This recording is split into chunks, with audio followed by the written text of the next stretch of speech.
Hello, beautiful, and welcome to the Moms Talks Sex podcast. I'm your host, Mor Yelvington of Morph Transform Your Reality, where I help women step out of trauma and reclaim their power.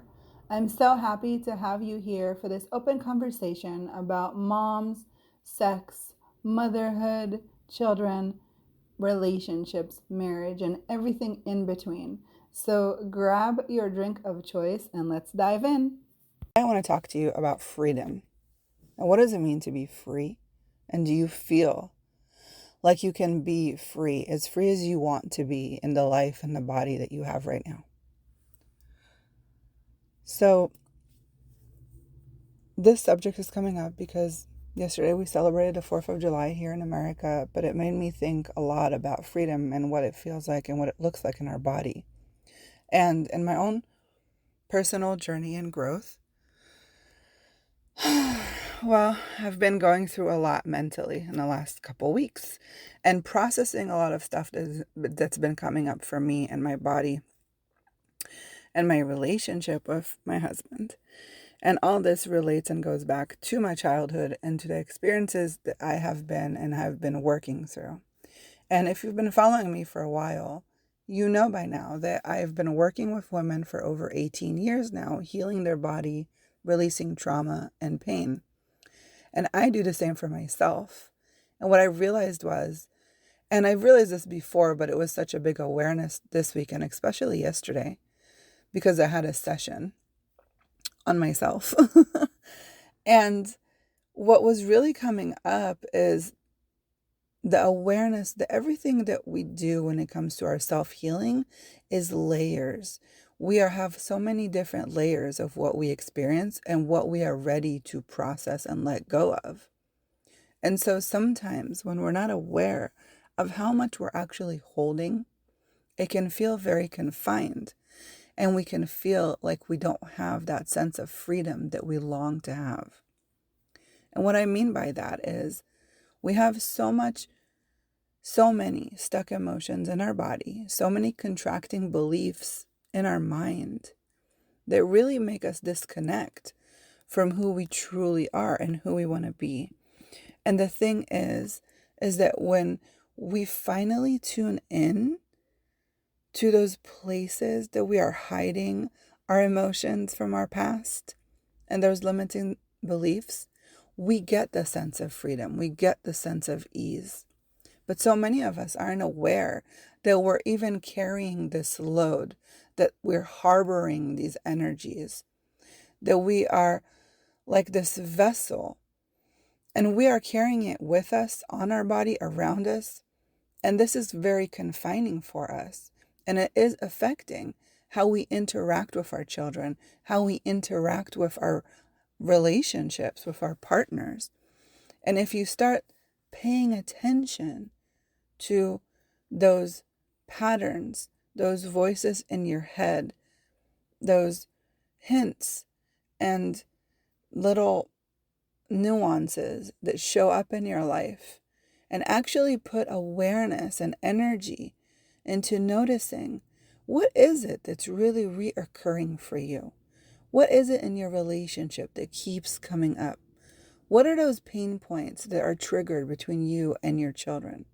When you start paying attention to those little details that seem like they don't really matter, because it's almost like a touch of a feather or a thought bubble that pops in and pops up, or even a judgment that shows up repetitively. Maybe it's when you look in a mirror and the same thoughts come through.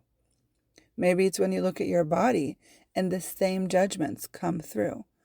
Maybe it's when you're talking to your children and you keep saying the same things on repeat. And I'm not saying the word, I'm not talking about the word, no, don't jump into the pool with no adult, right? Or don't put your finger in a light socket. Not that. I'm talking about those sentences that maybe you're like, oh my gosh, I sound just like my mom. Or like, I can't believe I just did that. I look just like my dad. Okay? Those are some hints. Those are some subtle hints that we are actually aware of, because we can actually notice that we're saying something that we know that our parents said. Okay, so this is one step. But the next step is really being aware to your specific blueprint of the judgments that are coming up for you. So I'm going to give you this example because I've just worked on this and worked through this. And I think my awareness would shed some light for you on what you're going through. So my parents got divorced when I was very young, at the age of 6. They got divorced because my dad cheated on my mom. And we had this beach restaurant. We were always at this beach restaurant. So as a little kid, I was a lot of stuff that I probably shouldn't have been around, that I probably shouldn't have seen. And as an adult, I don't remember any memories of these experiences. I had no recollection of what I saw or what I heard. But looking now as an adult into the past, I know that I was exposed to things I probably shouldn't have been exposed in such a young age. And so my parents got divorced at 6. Then my dad ended up dying in a car accident when I was 9. And I am now going to be 40 next year, just turned 39. So we're talking 30 years ago. The things that I am working through and uncovering on my own personal journey are things that happened 30 years ago. And even though I've been, I share about this, I went to therapy for a very long time. I actually took some medication in my younger years. It wasn't until I actually kind of started doing energy healing work when I was 17 that really started shifting things around for me. And I talk about this as well at other podcast episodes. But what I want to really share with you is some awarenesses that came for me yesterday in a session that I had and how it came about. So forever, since I can remember myself, I wasn't happy with my body. I was very unhappy with my body. I didn't like my body. I didn't love my body. And I was very mean to my body. And I want to say that whole changed and shift in the last 5 years or so. And my whole perspective has shifted and changed. And obviously, the more of my spiritual journey I go on, the more awarenesses I get and the more shifts and change happens, which is amazing. And the body responds in an amazing way. So that is also maybe a topic for a different podcast. So we went to Israel last summer and I brought back some photos from my childhood and like a photo of me. I want to say 16. I'm on the beach. I'm wearing a bikini. And in the photo, I'm thin. I look great. I look hot. And every time I looked at that photo, I was thinking to myself, wow, well, number one, I always felt like I was so fat, even back then. Right? So this is one thing that we always do if you have these, if you had body issues, it's we see ourselves, we see our body in a very different way than what we actually look like. So that was the number one awareness. So I took this photo and I put it on my mirror and I had it there for a few months. And what I realized was that it was really hard for me to look at that photo. It was bringing up a lot of very uneasy energies, and there wasn't really a word for it. I can't tell you that I felt ashamed or embarrassed. No, it was just this heaviness around this photo. And I was very curious because that time of my life was a very happy time. This photo was taken by my boyfriend at the time at the beach. We were young and love. It was a great time. Yet there was this energy around it. And so I woke up yesterday morning. I was laying in bed and I asked this question, like, what is this energy? And suddenly it's like the walls opened and all this awareness just came through. And this is what happens when I channel stuff. But I'm sharing this with you because I feel like we have forgotten that we have all the answers. We have forgotten to ask the questions. And sometimes it's about asking the right question or just a question, not looking for the answer, letting the universe and your body to provide you the answer. And so when I asked this question, all this awareness came through about being cheated on, about not being loved, about my dad leaving in such a young age, and somehow I took it on me. Felt like he divorced me, felt like he cheated on me is such a young age.